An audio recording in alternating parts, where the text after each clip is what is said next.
Ladies and gentlemen, please be advised.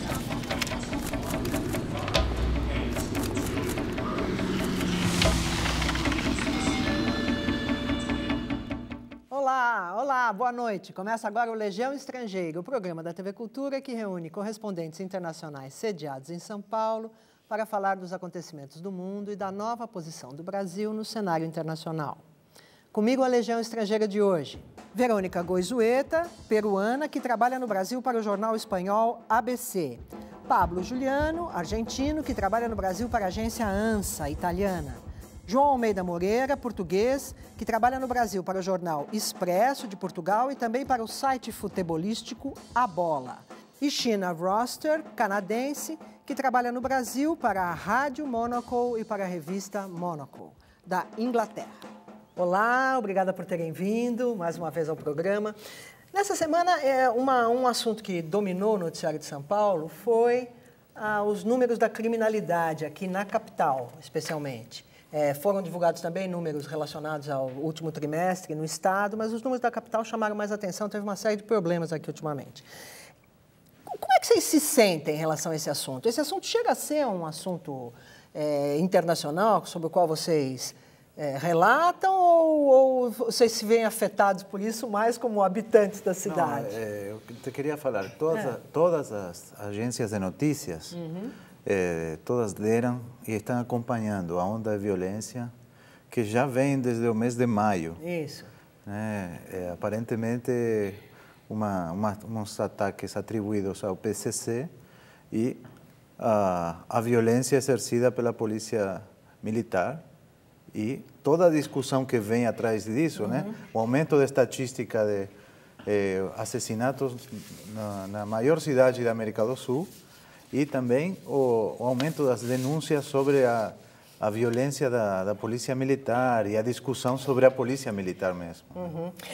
Na Espanha teve a notícia do assassinato de um italiano, né, que estava junto com o filho do ministro da Justiça da Espanha, Gallardón, que já foi prefeito de Madrid também. Então, era esse italiano que veio a São Paulo em busca de emprego, não é isso? E foi morto num latrocínio. Sim, e aí apareceu na mídia espanhola toda, marcando que era São Paulo, porque São Paulo já está aparecendo como uma cidade onde a violência, ao contrário do Rio de Janeiro, onde a gente tem histórias de que está tendo uma reversão, né, ou um projeto diferente, aqui em São Paulo preocupa bastante essa coisa da violência da polícia militar mesmo, né, que os números vêm aumentando. Pois é, mas olhando as estatísticas, a gente vê que São Paulo há 10 anos tinha 35 homicídios por 100 mil habitantes.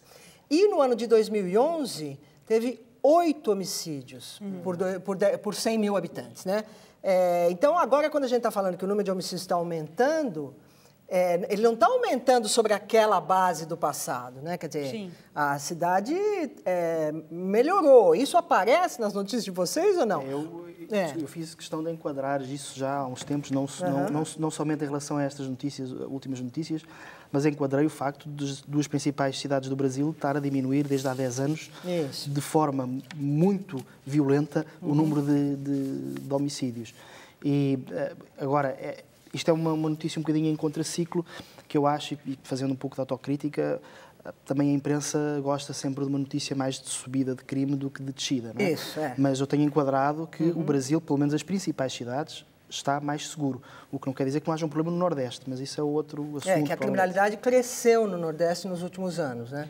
O que é uma coisa que atrapalha um pouco essa explicação de que a criminalidade tem a ver com a pobreza, né? Ou com a pobreza, pelo menos.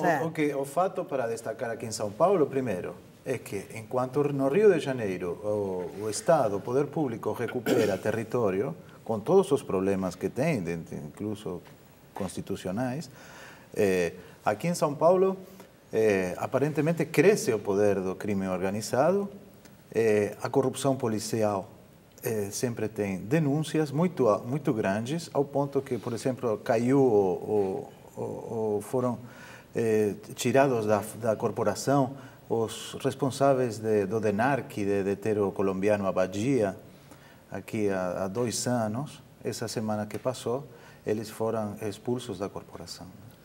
Então, acho que esse confronto da PM com a sociedade, assim, a polícia que é para proteger e acaba não protegendo, o confronto com a polícia nos últimos anos tem uma média de 500 mortes por ano. Isso é muito alto. Então, isso impressiona internacionalmente. A ONU questionou. Mas 500 a mortes PM, por ano onde? Confronto com a polícia. Mas é no Brasil inteiro? Não, São Paulo. Estado de São Paulo? Estado de São Paulo. Porque no Brasil, em São Paulo, então, houve em torno de 900 mortes no estado, homicídio, em São Paulo, em 2011. Então, metade é morte. Então, isso impressiona. Isso, mas será que o fato de terem havido essas mortes não tem a ver também com a diminuição da criminalidade? Quer dizer, será que a polícia de São Paulo não está combatendo o crime? Eu acho que tem que ser pensado. Eu acho que o crime aqui em São Paulo tem mais conexão crimes contra patrimônio. Não é como em muitos países desenvolvidos, como Estados Unidos, Inglaterra, é mais crime como terrorismo, é mais problema lá. Exatamente. Não tem coisas aqui. O que aconteceu como o italiano, a verdade, eles queriam o carro. Isso, latrocínio. Eles queriam uma tristeza, né? Exatamente, mas alguma coisa maior aconteceu e é muito triste. Porque é uma espécie de uma tragédia. Essas coisas têm um caráter... Uma fatalidade. Tem a coisa de repente ter um encontro na vida da pessoa entre duas pessoas, né? Sim, o cara tipo que de queria crime o carro. que poderia acontecer em qualquer lugar do mundo. não, mas Mas acontece mais aqui, né? Eu acho que tem questões fundamentais. Primeiro, por que o PCC continua tendo o poder que tem desde 2006? Né?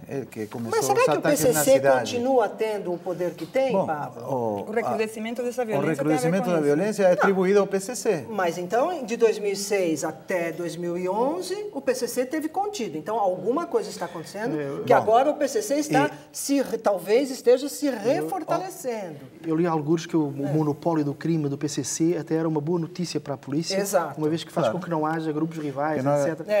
Então, uma das razões...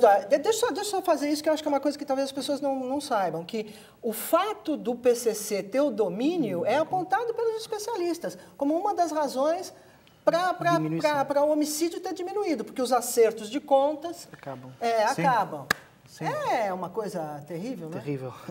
Eu acho que o crime organizado é terrível, não é isso? Mas também tem outra coisa na ordem jurídica do Brasil que tem a ver com a existência da polícia militar como instituição, que é uma coisa que né? tem aqui. Isso que é uma herança assunto. da ditadura militar.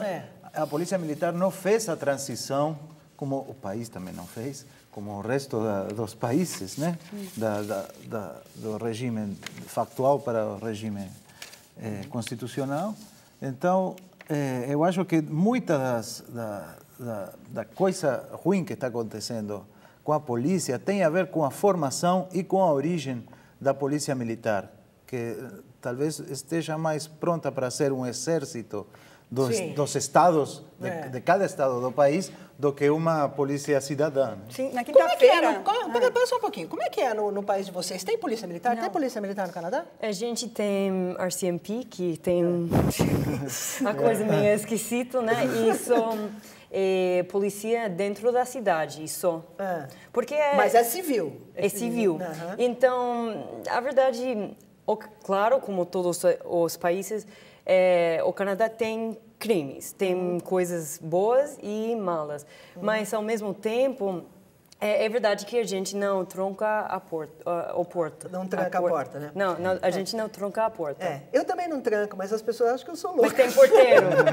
Mas tem porteiro. Mas tem porteiro, a gente não tem porteiro. Aí Isso é a um diferença. Passo, um passo adiante. Então, E na Argentina, Pablo, tem PM? Não, na Argentina tem uma polícia por cada estado, cada província, e tem uma polícia estadual, que seria a Polícia Federal. Mas com maior presença, porque lá os crimes federais são mais quantidade de Tem crimes mais crimes federais do que crimes locais, é do isso? que crimes locais. Tá bom. E no país de vocês? Vocês não falaram ainda. Polícia Civil e uma equivalente à Polícia Federal, que é a PIP, que é a Polícia de Pesquisa, né, de Então, investigação. e isso é um problema aqui no Brasil, porque toda hora tem que discutir a tentativa de unificar as polícias. Para você ter uma Pois ideia, na quinta-feira eu estive num encontro da Defensoria Pública, da Defensoria não é isso? Pública, do Ministério Público. Uma audiência pública. Numa audiência pública. E o discurso da PM é matar ou morrer. Pois é. É um discurso que, para uma polícia, é muito complicado, porque é uma guerra. É o discurso de uma guerra, né? O procurador falou que a Polícia Militar Paulista mata por prazer. Tem as patologias e tem outras coisas. Porque também não é todo mundo na polícia que é assim. Não, né? mas o procurador está dando um sinal. Então, o procurador não está fazendo política? Pode Porque ser. esse assunto é um assunto Um assunto quente, político, importante. é um assunto político-eleitoral. O governador falou isso, né? E o governador jogou a responsa para o governo federal, falando que a cocaína e a marihuana que entram no país não é responsabilidade de São Paulo, sino das fronteiras. Isso é um problema, porque tem uma ideia de que hoje a principal causa da criminalidade é o crime organizado. Mas o comando da polícia é do governador. Né? Exatamente, das duas. Tanto da Polícia Civil quanto da Polícia Militar. Agora, essa afirmativa de que o comando da Polícia Militar não tem o controle da Polícia Militar, eu acho uma afirmativa leviana do Ministério Público. Eu não consigo enxergar isso. Uma coisa que tem que se pensar a gente falou desses dados de mortes, né, e a porcentagem que poderia ser do confronto com a PM.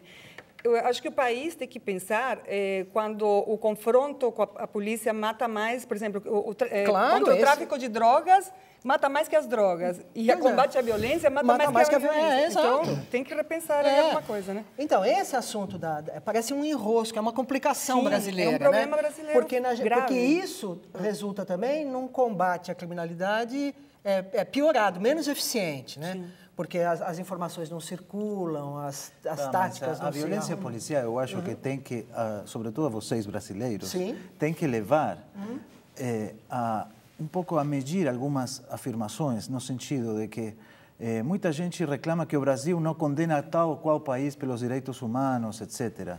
Mas no Brasil tem uma conta muito grande, né, ainda, sobre tortura, violência policial, maltrato nas prisões. A tortura continuou depois da ditadura, né? A tortura então, continua. por isso, essa é a continuidade da política que vem de lá atrás. Sem uma transição democrática, eu acho que isso é um empecilho do Brasil para falar a outras nações o que fazer em termos de direitos humanos. Né? Porque, afinal, esse é um assunto... Isso também pode ser um empecilho para os Estados Unidos, né? Que tem tantos crimes graves, etc. Ou seja, todos os países têm os seus problemas. Né? Os Estados Unidos não são exatamente um lugar tão pacífico quanto, por exemplo, Londres. A Legião Estrangeira apurou no site da Scotland Yard que, em junho de 2011, esse número que para São Paulo foi 92, que é número de... Não, 92 não. Foi 95 em 2011, que é o número de mortes. No mês, número de homicídios no mês, para Londres foi 10. Então, o tamanho das cidades não é tão diferente. Londres é um pouco menor, tem 8 milhões de habitantes, o município de São Paulo tem 11 milhões. E o número para julho de 2012, que para nós foi 130, junho de 2012, que para nós foi 134, que é essa escalada do qual a gente está falando, em Londres foram 8. Em 2011, em São Paulo, o número tinha sido menor, tinha sido 90. Então, tem, de fato, um aumento de ano para ano. Algo está acontecendo em São Paulo. Mas, comparado com Londres... Estamos longe, né? Agora, o que vocês acham? Vai ter um esquema especial em Londres para evitar furto de carteira? Eu acho que uma parte da criminalidade aqui em São Paulo tem uma conexão com desigualdade na sociedade brasileira. Porque o Brasil tem fama de ser uma das sociedades no mundo que tem desigualdade, muita desigualdade aqui. Você pode ver quando você sai na rua, é óbvio. Então, eu acho que tem uma conexão, como eu falei, São Paulo tem mais crimes contra patrimônio. E lá em Londres não tem preocupações assim, porque eu acho que os mortos, os homicídios, têm uma conexão que o ladrão só quer a carteira. Isso. E depois é alguma coisa maior por causa de arma. Eu acho que tem arma demais também. Se tivesse menos arma... Que é o problema americano que estávamos falando, né? Os Estados Exatamente. Unidos, que é um problema maior ainda do que no Brasil, porque lá é Aliás, legal. Eu tive minha carteira roubada em Portugal, viu? Não fui eu. Em Lisboa. Não fui eu, Mas estava só para cá. a gente ver como a imprensa pode ser, como números podem ser apresentados de um jeito ou de outro, Legião Estrangeira apurou que em Aurora, a cidade onde o Batman, entre aspas, matou várias pessoas no cinema, em 2010 teve 24 mortes por homicídio.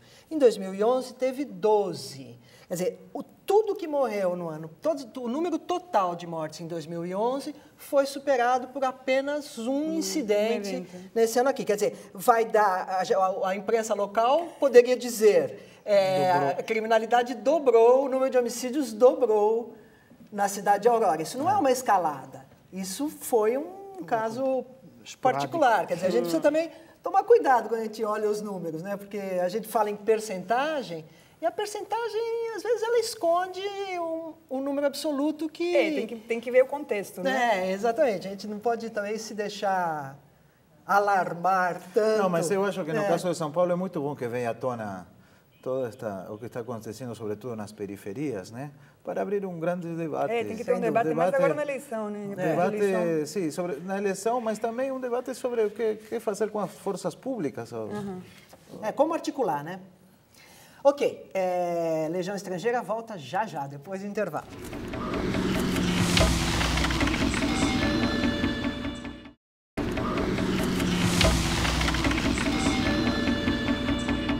De volta ao Legião Estrangeira em seu segundo bloco. Gente, e Olimpíadas? O que vai ser essa... Começou na sexta-feira, presidente Dilma na abertura, mas o que vocês esperam para o Brasil? Matéria esportiva só, Isso, né? O Brasil fala-se em 15 medalhas, ou pelo menos o COB, o Comitê Olímpico Brasileiro, fala em 15 medalhas. O ministro dos Esportes, Aldo Rebelo, fala em 20. Né? Os ministros têm sempre essa tendência para do seu gabinete achar que os esportistas vão ganhar mais do que é suposto. Mas eu acho que o Brasil deve ganhar à volta de 15 medalhas, pelo menos é o que os órgãos especializados têm apontado. E quanto nós ganhamos nas últimas medalhas? A gente ganhou... Nas últimas foi 15 também. 15 também, né? Pequim. Atlanta 96 marca ali uma diferença importante no desempenho do Brasil, porque é a partir daí que entra nos 2 dígitos de medalhas conquistadas. Nunca tinha conquistado antes. Tá. E agora tem mantido esse nível e agora fala-se num grande investimento para o Rio 2016. Quer dizer, aqui no Brasil... o fato da TV Globo não estar fazendo, não estar, vamos dizer, cobrindo, não é só cobrindo, né? Não estar promovendo as Olimpíadas, vocês acham que vai diminuir o interesse, vai ter esse efeito? Ou Eu vai acho que só deve- fazer a TV Record? Acho que começou agora, né? Eu acho que vai ir aumentando conforme o Brasil for se saindo melhor, principalmente nas questões de equipes, né? Com ou sem TV Globo? Eu acho que quando começar a pegar o futebol... Eu acho que todo mundo vai assistir vai o começar a futebol ver. em Pois qualquer é. canal. Porque Exatamente. isso, falando sobre as medalhas, isso é... O Brasil poderia ganhar só uma medalha. Mas se fosse o futebol. Ouro em futebol. Masculino. Masculino, então... As audiências e o jogo de futebol da rodada do Brasileirão às vezes tem audiências maiores de qualquer Pois evento é. olímpico. É um país futebolizado e ponto. Parece que a audiência da Record no jogo contra o Egito, Não foi na baixa, né? quinta-feira, não foi excepcional. começar Foi a uma coisa pegar. como Aumentou, mas não 11 foi. pontos. Uma coisa que não foi... Mas é muito o comecinho, né? E o Egito não chega a ser assim um contendor. Bom, mas... Quase virou jogo. Nós torcíamos aí pelo Egito. Os argentinos? Mentira. Sempre temos um antepassado faraó. Escuta, Pablo, mas a Argentina tem time de futebol? Não, não classificou, mas tem 2 medalhas douradas do futebol. Que o Brasil não tem. O Brasil não tem. Também nós estamos com a medalha pendurada, apenas atravessamos a fronteira. A medalha de Não, orgulho, né? mas a Argentina tem um desempenho muito fraco. O Brasil, fim dos anos 90, agora depois Atlanta, do Atlanta, etc., o Brasil decolou. do resto da região. Sei. E com Cuba e Brasil. E a Argentina ficou bem atrás com 6 medalhas nas últimas Olimpíadas do Pequim. E agora acredita muito nos esportes coletivos, que é o hóquei feminino e o basquete. Aqui nós não estamos, né, nenhum dos países presentes é grande vencedor, Sou pior. se sai bem no... previsão. o Peru até hoje só teve uma medalha de ouro. Do que Tiro. foi? Tiro. E 3 de prata, você lembra? Uma delas, a mais importante de todas, foi com a seleção de vôlei, que foi tá um bom. grande time. Tá. E o Canadá? O Canadá não é aqui, né, que o Canadá reina, não é isso? É verdade, a verdade, É. o país tem neve e gelo a maior parte do ano, Sim, entendeu? Então, Jogos Olímpicos de Inverno são muito mais importantes. É muito mais importante snowboard, esquiar, hóquei sobre gelo. Como futebol para vocês. Tá bom. Então, as Olimpíadas de Inverno de 2010, quando a gente ganhou a medalha de ouro para hóquei sobre gelo para os homens, isso foi em Vancouver, né? Exatamente, em casa, isso foi a vitória total para a gente. Então, as Olimpíadas de verão são importantes, mas não tanto como... Mas até hoje vocês estão no lugar 20º em relação ao número total. Enquanto o Brasil está no lugar 37º, a Argentina no 41º, no chamado quadro geral de medalhas. E o Peru não aparece quase. Portugal, 56º. E o Peru, no caso, é o pior, 78º. Mas eu acho que para verão a gente tem mais investimento para os esportes, não como China, os Estados Unidos. Tem mais renda per capita, não é isso? Exatamente. Por isso a gente são melhores em inverno, mas ainda são melhores no verão também, mesmo não tendo importância. Exatamente. Eu queria marcar uma declaração do prefeito do Rio, que falou que o COI é muito mais transparente do que a FIFA. Acabou de falar isso na semana passada, depois de um encontro aí com o pessoal do COI, claro. Falando em FIFA... foi um dia antes da reunião da Dilma com Blatter, Exatamente. onde Blatter supostamente falou sobre os atrasos brasileiros nas obras das 12 cidades. De algumas das 12 cidades, né? Mas deu um clearance ali, porque a presidente Dilma disse que não tem obra atrasada nos estádios, né? Não tem nenhuma obra no vermelho, isso que ela disse. Ele tentou fazer, o Blatter, a assessoria de comunicação do Blatter, tentou fazer que essa declaração dele do vermelho fosse apagada, porque criou um certo problema ali institucional. Eu acho que a gente está assistindo uma reaproximação entre o Brasil e a FIFA, e a visita da presidente Dilma, que foi a Londres para a abertura das Olimpíadas na sexta-feira, e esteve lá durante a semana, encontrou com o David Cameron, foi ao Museu de História Natural. E fez campanha do Brasil, né? Isso, fez a campanha do Brasil a respeito de turismo. E turismo. Porque são os próximos Jogos, então ela aproveitou para fazer ali uma reunião com empresários, etc. O Brasil espera 600 mil turistas. Quando? Para os Jogos.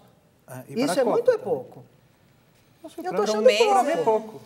Mas para o que o Brasil recebe de turistas no ano, até bastante. Que são 5,4 milhões de turistas por ano. Por ano. Isso é pequeno, né? E a presidente Dilma falou em levar para 10 milhões, é isso? 10 milhões em 2016. Em 2016. Contando com esses 600 mil, né? Eu acho que a ideia do Brasil já é exótica, né? Então, vai pegar alguns turistas, mas o problema é o visto. Então, tem vários turistas que não querem pegar visto. Lógico que não é justo, porque brasileiros sempre têm que pegar visto para visitar vários países no mundo. O Canadá, por exemplo. Então, por reciprocidade... Mas canadenses não gostam de tirar visto quando eles não precisam. Por isso, a gente vai viajar para a Europa, México, Cuba, Argentina... E não o Brasil, isso atrapalha. O Brasil é caro e precisa de visto, então não interessa. O Brasil, eu não tenho números, mas continua a ser um dos principais destinos de turistas portugueses, né? Sobretudo no Nordeste. Por causa da ligação. Por causa da ligação, porque é perto, porque é uma perto. ligação cultural. Era, não é? No início do século, não é? Agora está baixando bastante, que agora os portugueses fazem férias no quintal de casa por causa Porque da a crise. situação piorou. Peraí, Mas gente, queria daqui a pouco nós acrescentar vamos que o chegar no crescimento fim. econômico da toda a América do Sul, Aham. a América do Sul vai virar o primeiro turista no Brasil. A Argentina já é o primeiro Pois é, o primeiro país. destino. A Argentina ganha do Brasil. É o primeiro país que fornece turistas para o Brasil, é a Argentina, e assim vai acontecer com a região. Gente, nós estamos agora no finzinho mesmo do programa. Nessa semana que entra, o Brasil um pouco está se preparando para assistir ao julgamento, o início do julgamento do mensalão, dos réus do mensalão no Supremo Tribunal Federal. Esse vai ser um assunto de vocês?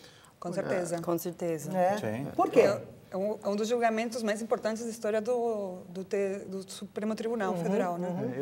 Eu tenho um detalhe até para convencer os meus jornais a publicar coisas sobre o mensalão. Sim. É que, se não fosse o mensalão, provavelmente a presidente do Brasil não era a Dilma Rousseff, não é? É. Sim, Estava na também. calha um José Dirceu, estava na calha um António Palotti, Exato. e ambos acabaram queimados por causa do assunto do mensalão. Portanto, o mensalão mudou um pouco a história do Brasil e nessa perspectiva acho que explica Sim, a importância. também é o fato de que se faça antes das eleições municipais, né? Com Como? Desculpe? É antes das eleições municipais. Antes das antes das eleições, claro. municipais aqui no Brasil e também o jogo político dentro do tribunal, né? Entre as pessoas identificadas com o PT e as pessoas identificadas talvez com o PSDB. Tem uma espécie tem ali uma espécie de demarcação, mas, por exemplo, a ministra Carmen Lúcia é uma que é vista como alguém que votaria pelo PT e hoje, ou na sexta-feira nos jornais, tinha uma porção de demonstrações de que ela às vezes se alinha, às vezes não se alinha. Quer dizer, eu acho que tem uma dúvida sobre o que vai acontecer, vocês não acham? Sim. Sim, muitas incertezas e, É. sobretudo, eu acho que tem uma pressão das grandes corporações mediáticas muito forte nesse sentido. Em que sentido? Uma palavra, porque o programa já No acabou. sentido de julgamento do mensalão. Ah, tá bom. Vai ter uma grande atenção para isso aí. A rememoração, etc. Tchau, gente. Até a semana que vem. Obrigada.